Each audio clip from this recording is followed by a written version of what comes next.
নবীজি সাল্লাল্লাহু আলাইহি ওয়াসাল্লাম বলেন, আল্লাহর যে পাগল বান্দাগুলো, আমার যে উম্মতগুলো শুয়ে শুয়ে জিকির করে, শুয়ে শুয়ে কি করে?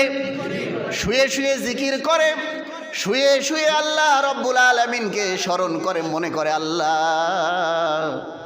কত মানুষ আমাদের মতো ঘুমিয়েছিল, কিন্তু ঘুমের পরে আর সে চোখ খুলতে পারে নাই। এমন হয়েছে কি হয় নাই? আমাদের মতন ঘুমিয়েছিল, কিন্তু সে আর চোখ খোলে নাই, সে হয়ে গেছে লাশ। সে কি হয়ে গেছে ভাই? লাশ। আর আমি উঠতে পেরেছি, আমারটা হয়েছে ঘুম। আমি চোখ খুলতে পেরেছি, কথা বলতে পারি, এই জন্য আমারটা কি হয়েছে? ঘুম। যদি চোখ না খুলতাম তাইলে হইতো মরণ, ঠিক কিনা কন? চোখ যদি না খুলতাম তাহলে কি হইতো? সেটা মুর্দা, এটা মরণ হইতো। কিন্তু চোখ যেহেতু খুলতে পেরেছি, আল্লাহ যেহেতু সুযোগ করে দিয়েছে, এই জন্য আমার আপনারটা কি হয়েছে ভাই? ঘুম হয়েছে।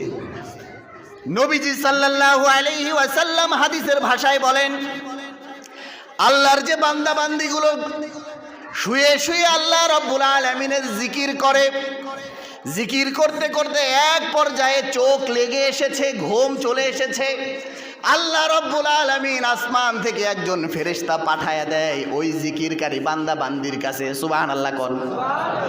আকাশ থেকে ফেরেশতা পাঠিয়ে দেয়। ওই ফেরেশতা এসে জিকিরকারীর গালের সাথে গাল লাগায় দেয়, জিকিরকারীর মুখের সাথে মুখ লাগায় দেয়। জিকিরকারীও বলে আল্লাহ, আল্লাহর ফেরেশতাও বলে আল্লাহ, জিকিরকারীও বলে সুবহানাল্লাহ, আল্লাহর ফেরেশতাও বলে সুবহানাল্লাহ।